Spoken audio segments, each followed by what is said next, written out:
The gavel wasn't even going to fall yet, but the atmosphere within the courtroom was already stifling thick with tension and unspoken realities. No one was willing to voice out loud. On the outside, cameras blazed relentlessly, capturing every move as Brown family members made their way into the building that would condemn them. Within, the benches were filled with reporters, voyeuristic fans, and subdued observers who did not just attend seeking justice, but were attracted to the spectacle. Years of presenting themselves on television as sister wives, as beacons of nonconformist love, the Browns found themselves pulled into something excruciatingly mundane, a broken family, fighting to survive under the merciless clutches of the law. Hey everybody, and welcome back to Reality Recap. Christine went in first. Her face was resolute, though her jaw was tight, a sort of bravery honed over the years of having been muzzled. She sat down, eyes ahead, denying even a glimmer of a look toward Cody. Behind her, Janelle stepped in stiffly, shoulders bracing the burden of sleepless nights and nonstop struggles, battered down by persistent fret for her children's future. Meri came behind, as silent as a ghost. For years, she had existed in a state of limbo, belonging but discarded, and now she glided into her chair, her expression inscrutable as ever. But her unspoken presence alongside Christine and Janelle spoke volumes more than words ever could. For the first time in years, the three women sat not as co-wives, but as allies. Opposite them sat Cody, now golden, haired and sure of himself. His curls seemed subdued, his characteristic swagger traded for bitterness. His fists were clenched hard on the table, knuckles whitening with each look cast in his direction. Beside him, Robyn sat, her arm around his in the possessive hold of one who knew she was both his last haven and his greatest risk. Her face hung over his ear, her eyes fixed intently on the women on the other side of the aisle. She wore an aura of guilt, of rebellion, of silent acknowledgement that she contributed most to the blame. The judge appeared, insisting on silence. The room stood, then sank back down into their seats, but the tense atmosphere lingered, heavy with years of deception, manipulation, and secrets waiting to flow over the courtroom floor. Christine's attorney started, his voice ringing in the chamber. This case before your honor today is not one of divorce. It is not one of separation. It is one of a pattern abuse, manipulation, betrayal that has wounded these women and their children. What we seek today is not just fairness, we seek justice. The words hit Christine like a sledgehammer. She looked down at her hands, attempting to calm her breathing. Janelle reached over, her hand gently touching Christine's arm, a silent reassurance that she was no longer alone. Cody shifted restlessly in his chair, his attorney whispering in his ear. But Cody did not take his eyes off Christine. His eyes blazed with the silent accusation. She had lit this fire. She had made this decision to walk away. And now the whole family was ablaze. Robyn sat stiffly, mouth clamped tightly shut. She was accustomed to being the bad guy, the wedge driven between the others. But even she couldn't help but admit that her role in Cody's favoritism had been brought to light in front of the world. The cameras had captured it. Now the courtroom would as well. The first testimony presented was monetary. Funds dwindled. Properties changed names. Credit cards maxed out. The figures spoke a tale words could not deny. Money earmarked to provide for all the family had been redirected into one home. Robyn's Christine's fists clenched in her lap. She clamped down on her cheek to prevent the tears from coming. She had given years, raising children in a system where her needs were always secondary. And now she sat, looking at evidence that her sacrifices had been negated, erased.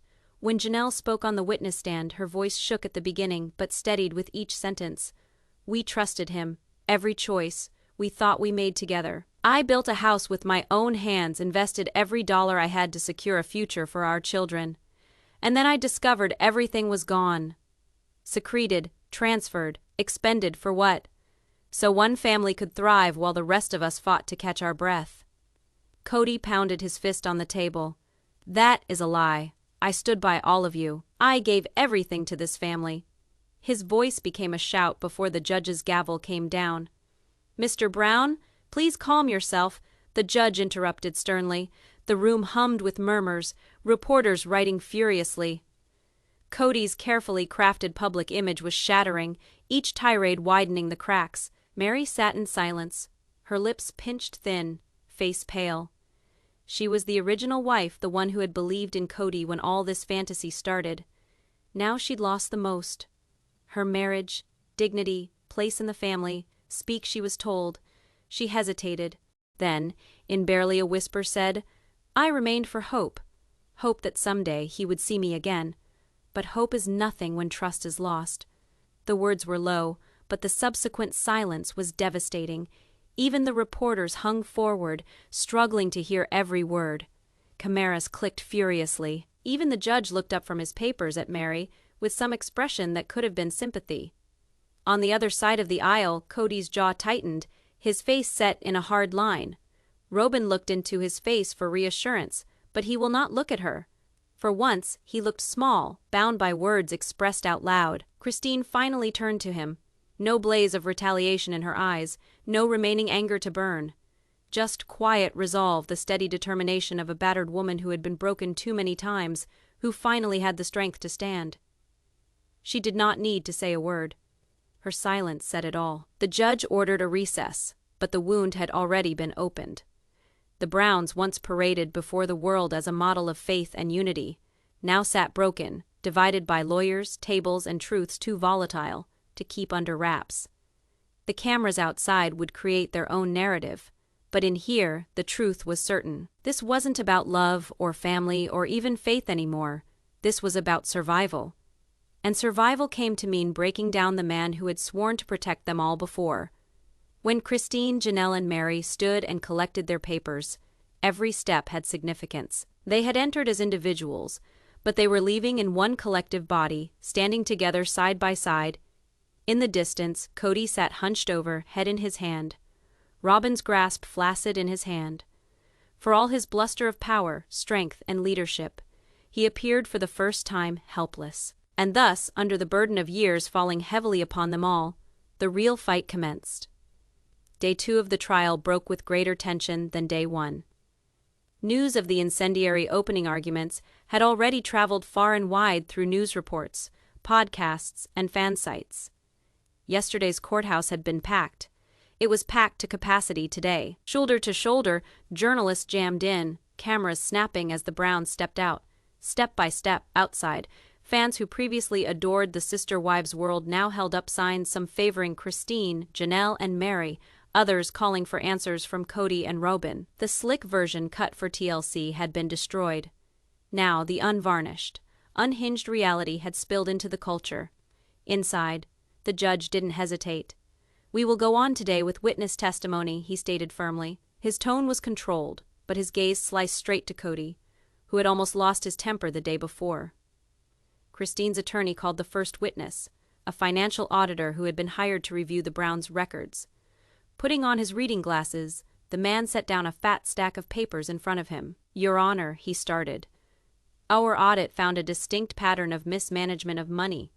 Family funds were misappropriated, assets sold off without approval, debts concealed." He riffled through the folder and raised the first sheet. Here, for instance, property intended to be shared among all the wives was sold. Almost $200,000 in proceeds were put into a joint account held in Mr. Brown's name and Mrs. Robyn Brown's name. Not a single dollar was distributed to the other wives. Gasps rippled through the courtroom. Christine's eyes shut tight, her fists clenched. Janelle sank back into her chair, lips quivering as she fought to contain her rage and grief. Meri's stare stayed fixed on the table, her silence sharper than any outburst could have been. Cody shifted furiously in his seat, his face deepening red. "That's not true," he growled, the microphone amplifying every syllable. The auditor didn't bat an eye. "Each amount is backed up, substantiated, and traceable. These are facts, not guesses," he went on, producing evidence of extravagant expenditures, spa days, designer shopping, luxury vacation, all traced back to Robyn's home.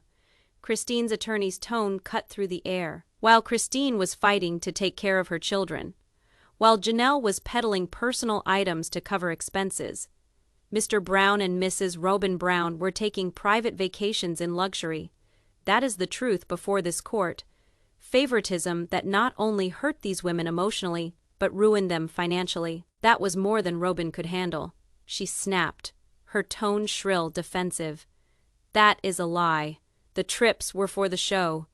TLC reimbursed us. You don't know everything about how all this works. The judge's gavel came crashing down. Mrs. Brown, you will hold your tongue unless called to testify. Robyn shrank back, tears brimming in her eyes, but her hold on Kody's arm only grew firmer. Christine's attorney, making the most of his moment, called his next witness, Christine herself. She stood up slowly, her heels tapping out the rhythm on the marble floor. For years, her voice on television had been light, cheerful, the voice of a woman trying desperately to keep her world from falling apart. But now her voice bore the burden of years smothered, silenced. When I married Kody, she began steadily, I had a dream. I believed we would build an equal family together, but what unfolded over time was a nightmare. I was raising children alone while watching every resource drain into one household. My kids asked me why they didn't have enough, why they couldn't have what the others had, and I had no answer. How do you define favoritism to a child? How do you explain to them their father picked one family over the others? Christine's words cut through the courtroom hush. Even those who had arrived with skepticism now leaned forward, enthralled. Her voice was so charged with emotion that there was no room for doubt. She went on, her voice becoming stronger with every word. I attempted to speak with him. I pleaded with him to meet with us, to meet our children. But every discussion soured. He blamed me, accused me of betrayal, said I was jealous. Perhaps I was jealous, but not of Robyn.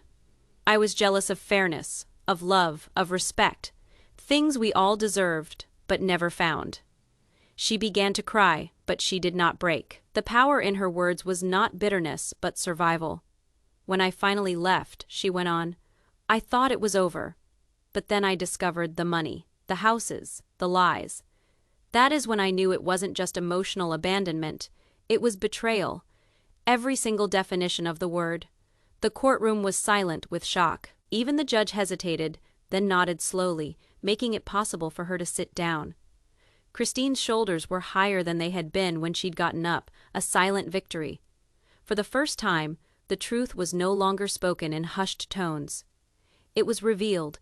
It was Janelle's turn next. Her testimony wasn't as emotionally obvious, but it stung just as much. She arrived with spreadsheets, her tone even, tempered, logical, utilitarian.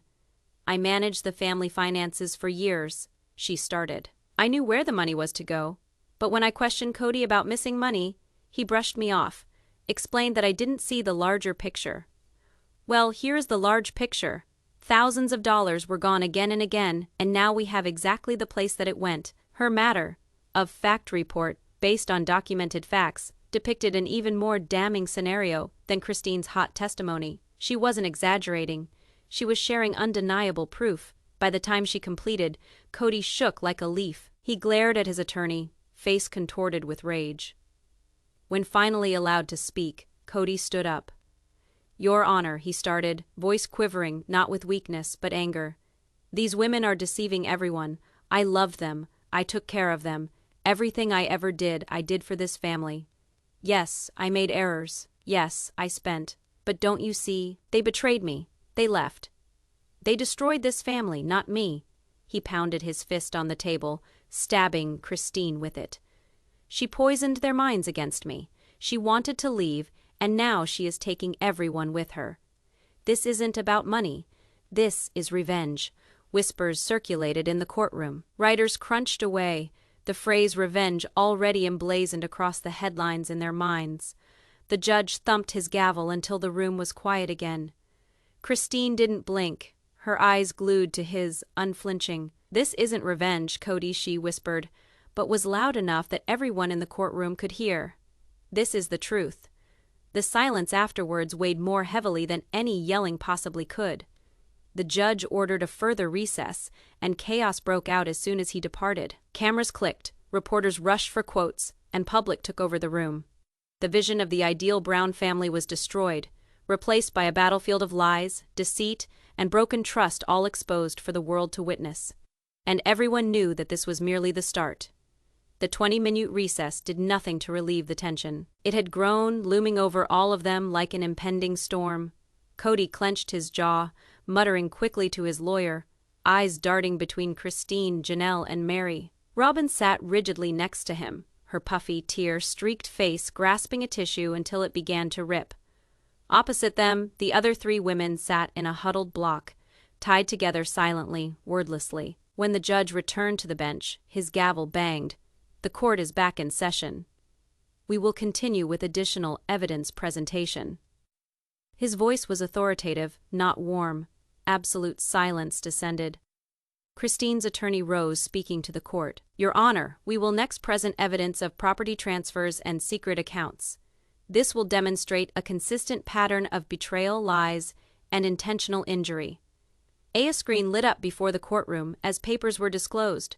Legal documents, records of sales, wire transfers. The first paper displayed a deed to the Arizona property that had been initially mortgaged together by all 4 wives. The lawyer continued. This house was sold a year and a half ago. Proceeds amounted to nearly $400,000. Rather than dividing the funds between the wives as planned, the money was put into Mr. Brown's account alone. 3 months later, that sum was used as part of the down payment on a new house for Mr. Brown and Mrs. Robyn Brown. Whispers spread through the gallery. Reporters wrote frantically. Janelle shut her eyes, her head shaking slowly, as if she were confirming something she had long suspected but feared to acknowledge. Christine clamped down on her lip until it was almost bloody. The gravity of the revelation a raw thing.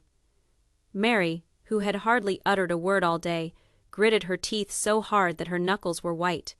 The judge spoke to Kody. Mr. Brown, is that right? Kody stood up, voice raised, shaking with anger and desperation. Yes, I sold the house. Yes, I purchased a home for Robyn and me. But I did it for the family. The rest of them would not cooperate. Robyn wanted to go on. The others fought every move. I did what needed to be done.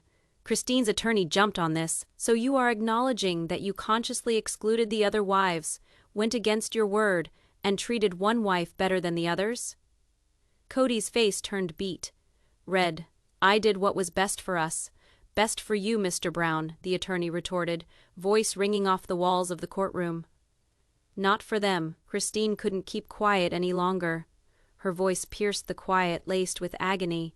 Do you even hear yourself, Kody? For the family. Whose family? It was never ours. It was always yours, and Robyn's tears flowed again. That is not true. You are twisting everything. We all had choices. You left him. Don't put your failures on us. The gavel of the judge came down. Order. One more interruption, and this court will be dismissed. The threat sufficed to silence them, but the harm had already been done. The gap between them seemed too vast, the wounds too grievous. Christine's attorney then let another bombshell drop. A secret savings account. He said that for 2 years more than $120,000 had been deposited secretly into an account in Kody and Robyn's name, money directly from profits of TLC shows. No one else was told. Janelle rose from her seat, unable to sit. I did the show income statements. We all decided it would be divided equally. Kody, how could you? Kody's temper burst, his face flushed. You don't get it. Robyn's kids needed security. I was just trying to provide for them. Janelle's voice broke raw. Do you know how many nights I had lying awake, wondering how I was going to pay the bills? How many times my kids asked why their dad didn't come to see them? You took everything and gave it to Robyn's kids and left mine to feel like ghosts. Gasps echoed through the courtroom. Meri's eyes brimmed with tears, though she remained silent, her silence speaking volumes about years of endured betrayal. Christine's lawyer pressed further, producing text messages obtained through discovery. The messages revealed a husband conspiring with one wife against the others. He read aloud, "We can't let them know yet. Christine and Janelle will turn against us if they know. Just be quiet till it is safe." The words hung there, poisonous in the air. Christine's shoulders trembled as she clapped her hand over her mouth. Janelle dropped her eyes, going white and silent. At last, Meri spoke, her voice empty but accurate. So it was never about us. We were merely in the way. Robyn collapsed into tears. That is not what he told me. Those messages were taken out of context. He was frightened, that is all. But the court had already ruled against Kody and Robyn a long time ago. The betrayal wasn't conjecture anymore. It was in writing. It was black and white, Kody yelled, voice rising, desperation creeping in. I was fighting for my marriage, for what little I had left. You all left me. Christine left me. Janelle never treated me with respect. Meri, you checked out years ago. What was I supposed to do? Robyn stayed. She was a loyal one. She stayed with me. The gavel came down again, with more force this time. Mr. Brown, keep your temper in check or risk contempt. But the cracks in his disguise were evident. He grumbled under his breath, voice trembling. They all turned on me. They wanted me to fail. Christine leaned forward over Meri and Janelle, her voice barely audible over the courtroom mics. He isn't even fighting for us. He is fighting for control. Her lawyer ended with a final, damning statement. Your Honor, what we've witnessed today is not just favoritism. It is betrayal, financial deception, and emotional abuse.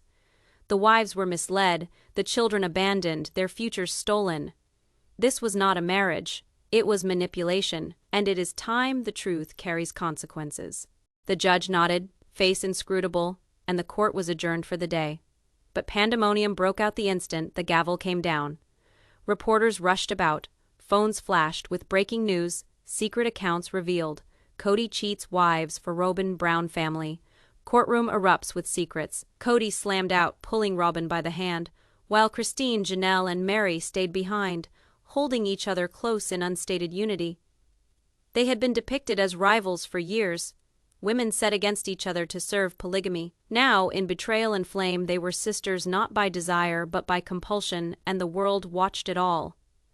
By the second day, cameras lounged on courthouse steps, filming each tight arrival and hushed conversation. Newsmobiles lined the sidewalks, the air charged with excitement. In one night, the trial had turned into a national fixation. The betrayal, the secret bank accounts, the tearful showdowns, this was no longer a family squabble. It had become a cultural spectacle, revealing the raw heartache of polygamy and the downfall of one of America's most notorious families. Within the courtroom, the atmosphere was oppressive. Christine, Janelle, and Meri sat in a row as a solid block, their faces unyielding, their faces unforgiving. They were no longer simply wives fighting over a husband, they were survivors seeking justice. Opposite them, Kody sat rigidly in a tailored business suit, his lawyer by his side, and Robyn nearby. His expression was impassive, but his eyes flashed with defiance and desperation. The judge arrived, and at once there was silence. The gavel brought back order. The court is in session. Today, we will hear the defense of Mr. Kody Brown. Kody's lawyer stood, smoothing his tie. Your Honor, my client has been demonized as manipulative, dishonest, a betrayer. Not considered is context. The truth of a man trying to keep a family holding together that was already breaking apart long before the sales of property or the transfers at the bank. Today, you will hear from Mr. Brown himself. He will tell you about his decisions, his compromises, and the truth behind what has been termed betrayal. Every eye was on Kody as he moved forward to straighten the microphone. His voice began to tremble, then steadied, driven by his own belief. I want to begin with this. I loved all these women. I married them because I believed in us, in something greater than myself. But people don't get it about how impossible it was to try to make everyone happy.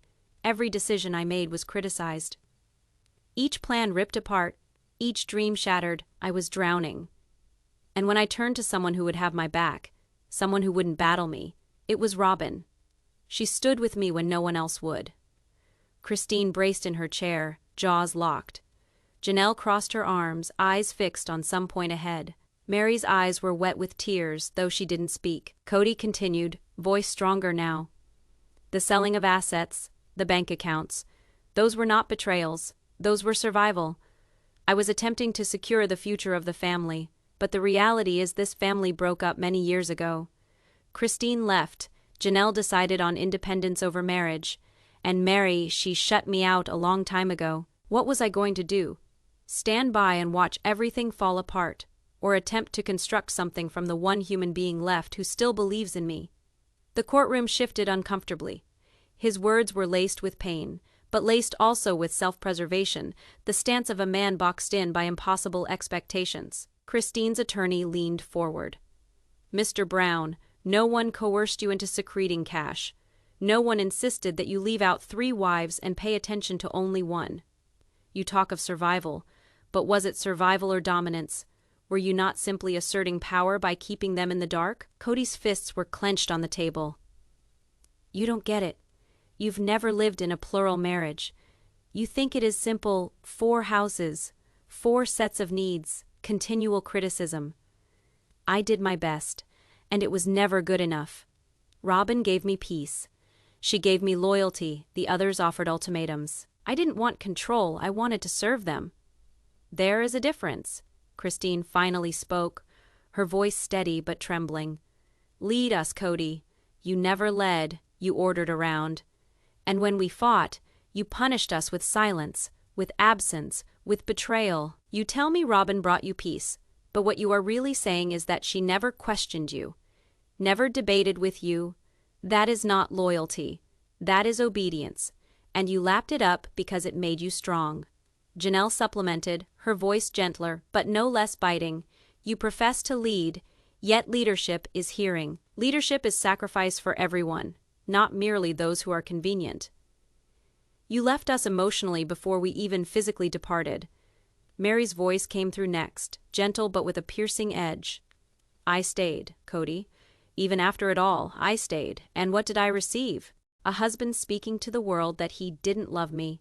A man who humiliated me, left me by myself, and began a new life elsewhere. Don't stand there holding us responsible for leaving you.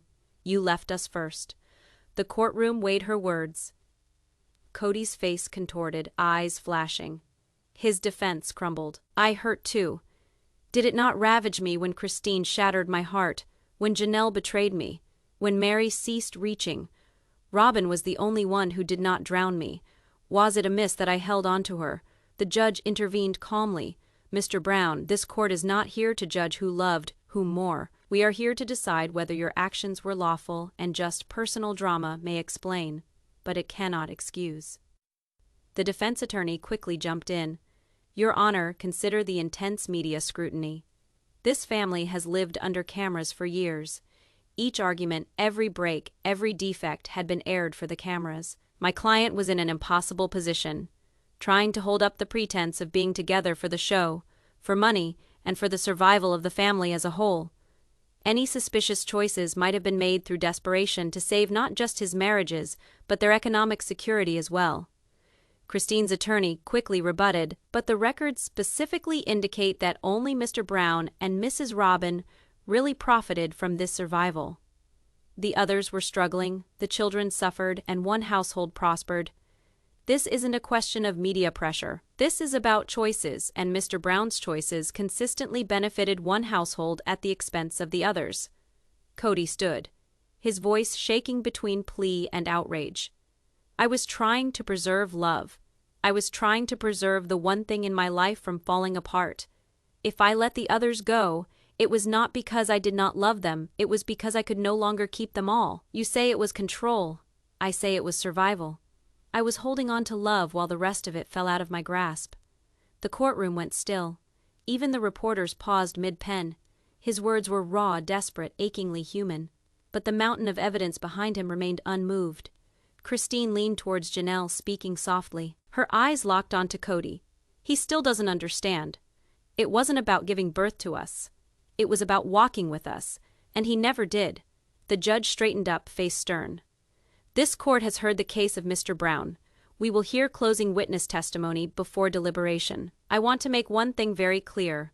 Love and loyalty, though precious, do not excuse responsibility. The law does not require emotion. It requires justice. The gavel fell, and the court was adjourned. Kody slumped forward in his chair, shoulders slumped, face pale. Robyn touched his arm, begging silently, but he did not answer. At the other end of the room, Christine, Janelle, and Meri stood as one, motionless. The trial was nearly concluded, and all knew the next day would tell whether Kody's plea of love could redeem him, or whether the court would see the reality his wives had exposed: control, manipulation, and betrayal. The courtroom was silent, as if the very atmosphere caught its breath. Sobbing confessions, bitter evidence, and bitter battles had filled the preceding days. Everyone knew the severity of what was to happen. This was not merely a judge's decision. It was a redefinition of a family's history, one that had been followed for years by millions. The judge changed glasses, searching out the room. His voice was deliberate, each word falling like a heavy stone. This court has examined all testimony, documents, and records of accounts.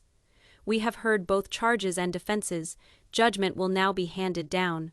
Christine's hands grabbed the edge of the table. Janelle grasped her necklace as an anchor. Meri's head hung in a shuddering tremble, and Kody sat stiff, jaws tightened, apparently unable to catch his lawyer's final words. Robyn's eyes went wide. Fists bunched in her lap, a statue of a woman standing on the verge of losing it all, or winning everything. The judge's tone cut across. This case ultimately involves trust, financial and marital. Mr. Brown, you framed your behavior as acts of love and survival. Love does not justify responsibility. Survival for one does not justify causing harm to others. The record is clear. Funds and property were shifted in ways that benefited one wife and yourself, at the expense of 3 wives and their children. Kody's lips pressed thin, shoulders trembling, but he held his silence. The judge addressed Christine, Janelle, and Meri. Your testimony was uniform, supported by records. The court recognizes the emotional effect, but our decision is founded on law and justice. So, it is hereby ruled by this court in favor of the plaintiffs, Christine Brown, Janelle Brown, and Meri Brown. Gasps swept along the gallery.